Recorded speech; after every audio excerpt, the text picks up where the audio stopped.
Welcome back to another episode, Journey Unknown. I'm Troy and this is my wife Laura, and thank you for tuning in. This one is a spicy one, very spicy, so strap yourselves in for this one because it's up and about. It's up and about, isn't it?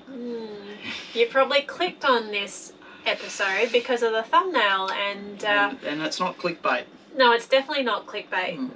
There's been a lot happening behind the scenes. We're trying to put out videos every week for you guys. We have quietly been addressing some issues. Yeah, some situations in the background. And as everyone knows, in life, things get thrown at you, and it's how you deal with it in the best possible way you can. So to sort of get to the nuts and bolts of it straight away, it's in regards to Ceduna Waters, our hip camp. Our beautiful hip camp that we opened up there for you guys, the followers and friends that could go and stay, have a cheap destination to go to that was affordable, friendly, beautiful views. Yeah. Just having more space, having more freedom, and a safe area. Yeah. To be able to go and camp there. As we've said in previous videos, we've been through Ceduna on so many occasions, and we've stayed in a lot of caravan parks there, but we've had times when we haven't been able to get into caravan parks, and it's been a little bit stressful, but we're okay, you know, so we had land there, we can just go and stay there, which is fine. So we figured, you know what, let's offer it to our followers and friends and family that can go and stay there. We put 3 caravan sites on our land of 33 acres, just to give you some perspective if you're just new to the channel. The reason why we had it on Hip Camp was purely for insurance purposes only, and that was it. So it was $10 a night to stay there. That covers insurances, and we don't have to worry if someone injures themselves on the land or anything like that. So yeah, obviously it's not a monetary benefit to us. We charge $10 a night, and all we get out of that is $8.90. So yeah, we really don't get any benefit from No. this. We're just trying to share our land with you guys when you're traveling through the Nullarbor east or west. And we touched on that a couple of episodes ago, so if you want to watch that, go back to that episode where we talk about our hip camps. But today is not about promoting Ceduna. Today is telling you what's going on with Ceduna. Yeah, it's about time that we stood up. We've held on to a lot of messages over the last 3 or 4 months, and we're not vindictive people, put it this way, so we've copped a lot of flack from about 5 or 6 residents down there that seem to think that area is their area and stay away because we don't want change. And I get it. I grew up in a small country town. I understand people get intimidated when they don't know exactly what's going on. So in a nutshell, what has actually happened is when we've put a sign up at our Ceduna property, someone has gone there, taken a photo, made out that they're one of our followers before the hip camp was even open, before we'd even advertised for people to go and stay there, and explained what the situation was, 3 campsites. And they've got on their little Facebook group and they've gone bicky, bicky, bicky, bicky to each other. And it's sort of escalated, and people have just bombarded us with absolutely deplorable messages. But I always reverted back to the same thing. At the end of the day, all you guys down there at that property had the opportunity to purchase the land which we purchased, and you guys didn't purchase it. So I find it very unusual that you think that you can have a say on what we do on our property. It's completely up to us what we do, and as long as we're following all the rules and regulations, then there's no situation there. We can handle all that rubbish that comes our way. We're on YouTube. We handle a lot more than these deplorable messages that we'll put up on the screen here. And but what we can't handle is when people drive their car on our property and actually stir up our guests and try to intimidate them to get off the land. And they're just people going about their business, camping around Australia, and for you to think that you can come and intimidate them and try to scare them is just unacceptable in my point of view. So we're not going to put up with people trying to intimidate our guests that go and stay on their land. As simple as that. What have I got to say? Well, Troy is very diplomatic on this forum of YouTube and opinions. I'm a little bit more forthcoming. A bit more brutal? I am very brutal. You touched on before about how you've come from a country town and you know what it's like, and in country towns they're very protective about their space and stuff. Really, it's no one else's business. It's not our business what our neighbours are doing next door in their backyard, and it's not their business what we're doing in our backyard, right? Ceduna, you need to get with the times. Things are changing, and in our last episode when we talked about this, we showed a map of how the Eyre Peninsula is booming with hip camps. So watch this space, because we might be the first in Ceduna, but we're definitely not going to be the last. No, so that's true. I'll put that out there. The second thing I want to touch on is when you decide to message us, it opens a can of worms. So now we have access to your Facebook profile, we have access to your Instagram profile, we also have access to your businesses and where you work, who you work for, what you do, where you live, what car you drive. So thank you for reaching out to us, because now we have all this information and it's in our notes. And if we ever come across a certain rego plate or something, we'll be straight to the police. Whoever drives that white Triton, Mitsubishi Triton, be careful. Yeah.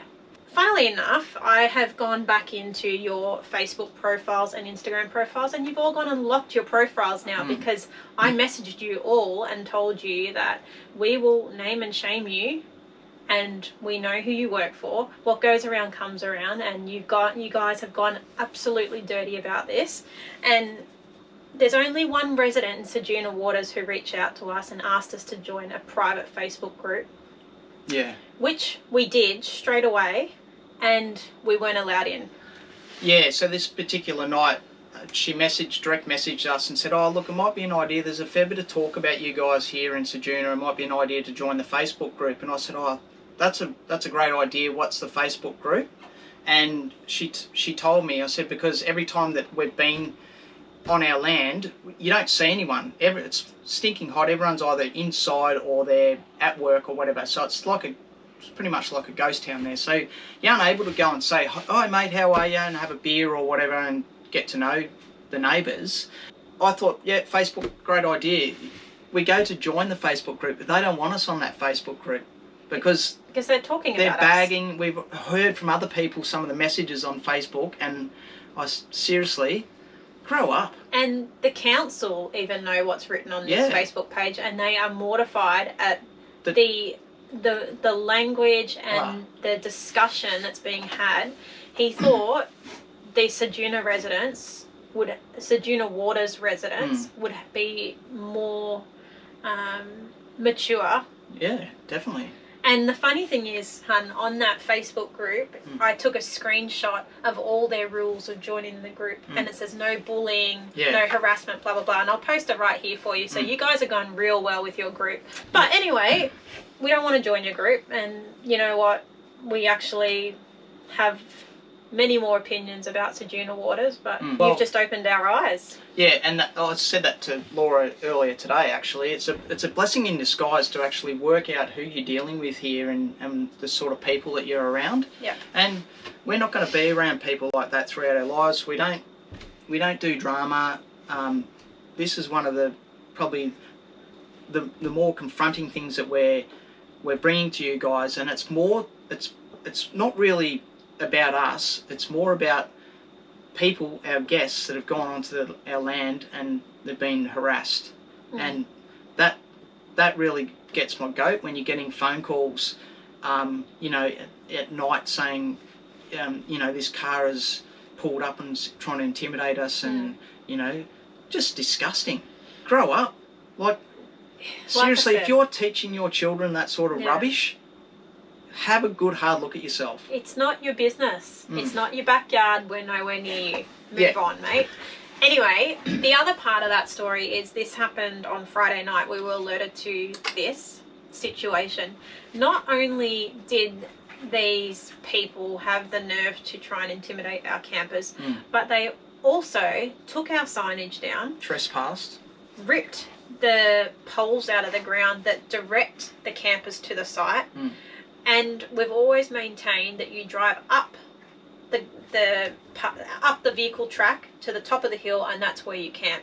Now, because they've taken those poles out, people can now park wherever they want because they have no guidance, because that's what was written on the signs as well, and they've taken those down. So again, kudos to you guys, because you've just stuffed the whole thing up. I seriously must think that they you know, you guys would have thought we'd have had 150 caravans on these. This, like, give us a spell. At the end of the day, we will continue to do what we do. We've worked closely with the council on these matters for a long period of time now, and there's heaps of different options that we're coming up with of how we're going to tackle this moving forward. If you guys have got any suggestions of what we should do with our 33 acres at Ceduna Waters, we'd love to hear from you. I mean, we have the best views, so we need to take advantage of that. Did you say a motorsport? Yeah, we could just open a it bike up track for motorbikes. Go and ride your motorbike around there. Yeah. Clay shooting, might do some clay shooting there, that'd be good. It's a massive Aboriginal community. Give back to the First Nations, I like it. Yeah, we'll have a community centre out there. There's plenty of options anyway. Yeah. So it's almost like the devil you know than the devil you don't. Now, we've had 3 caravan sites on there, and I'm banging on about it, but like I said earlier, I'm more disappointed that people are getting intimidated by very small-minded people, to be honest. And I guess the idea of this episode is to now put a stop to this, and this is like probably the furthest we'd ever go with this sort of communication. But one, we need to update you guys. Don't get so excited, because obviously the hip camp's going to be offline for a while until we work out what we want to do with it, where we want to go with it. Do we want to subdivide our land? Well, we'll see what happens. Anyway, we're super wrapped with the council. They've handled everything really well. It's very friendly, easy to work with. So we'll continue to work with the council and push forward. That's what we'll do. We'll push forward. But we just wanted to let you guys know the situation behind the scenes. It's not the type of video that we really like to put together, but when push comes to shove, sometimes you need to stand up and look after your followers and your friends and family that are getting intimidated by those people. Won't have it. It's time for us to have our say, and it's time for us to be honest with you about what really has been happening behind the scenes. It all looks very nice, you know, we're creating all these little businesses and stuff. From what you see on YouTube, it's going well. But then you get, you know, if you've got, it's essentially bullying, really. Yeah, that's what it is. 100%. It's adult bullying, and like I said, I hope to Christ they don't teach their children this sort of stuff, because some of the language is just deplorable. We're not going to put people out there if they're going to feel threatened. It's just not it's not the way we operate, and we would hate for someone to go there and get scared by a couple of imbeciles in the area. You know what? The police are just around the corner. And yeah, well, that'll be the next step, because someone's already entered our property and vandalised our property. So if we were there, it's a different story. You can police all that sort of stuff, but we're not there, so we can't. So we're going to put the hip camp on hold for now, and we'll push forward, and we'll just see what suggestions you guys come up with and what we can do. Anyway, chin up. We've got some ripping stuff happening next week. Next week? This week. This weekend? Yeah, so you'll see that the following Wednesday. Stay tuned for that. And I did want to say, I'll tell you what, anyone thinking of getting a dog, a little puppy, just think twice. Because if you leave stuff lying around, have a look at him.